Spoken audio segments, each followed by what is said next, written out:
আমি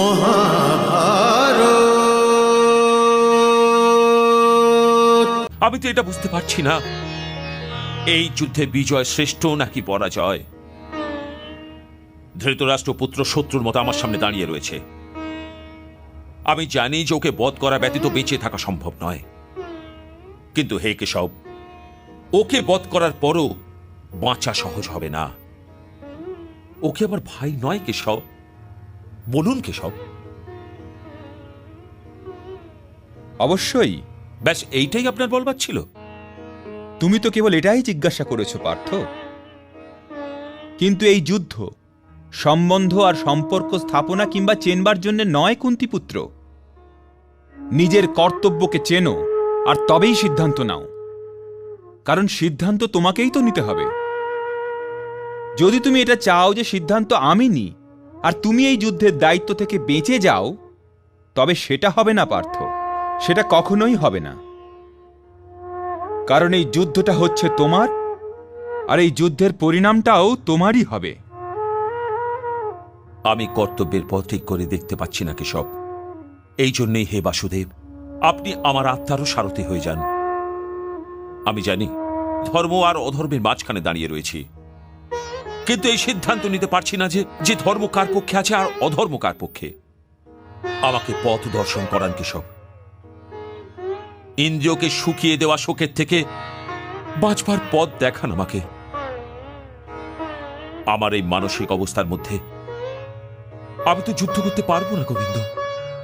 গোবিন্দ, আমি যুদ্ধ করতে পারবো না। আমি যুদ্ধ চাই না গোবিন্দ, আমি যুদ্ধ চাই না গোবিন্দ, আমি যুদ্ধ চাই না গোবিন্দ, আমি যুদ্ধ চাই না গোবিন্দ, আমি যুদ্ধ চাই না গোবিন্দ। এই বলে কুন্তিপুত্র অর্জুন চুপ করে গেলেন মহারাজ। কিন্তু সঞ্জয়, প্রিয় অর্জুন প্রশ্ন তো নিতান্তই উপযুক্ত করেছে। ও কি করে ওর নিজের জ্যেষ্ঠ তাতশ্রী আর আচার্যের সাথে যুদ্ধ করবে? ক্ষত্রিয় সভ্যতার তো কিছু না কিছু নিয়ম হয়ে থাকে। এই বিষয়ে আমি আর কি বলতে পারি মহারাজ? আমি তো ক্ষত্রিয় নই। কিন্তু ক্ষত্রিয়দের মতন চিন্তা তো করতে পারো।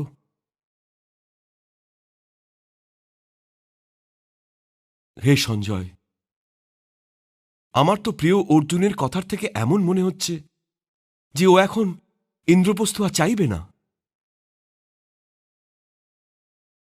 আর যদি এমনটা হয়, তবে দুর্যোধনের দুরাগ্রহের পিপাসাও মিটে যাবে। আর তখন আমি ওকে প্রিয় পাণ্ডবদের জন্য 5টা গ্রাম দিতে রাজি করাবো।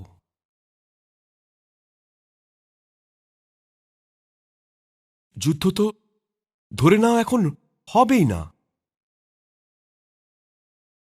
কারণ যদি অর্জুন যুদ্ধ না করে, তবে আর ওই পক্ষে যুদ্ধ করবে কে?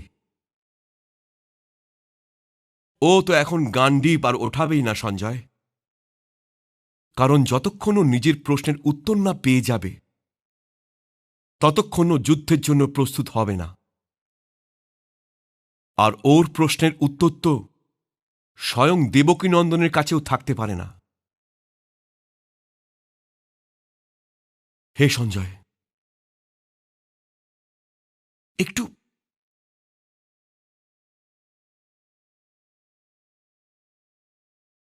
একটু দেখো তো যে দেবকীনন্দন এই সময় ওকে কি কথা বলছেন। যথাজ্ঞা। মহাভারত।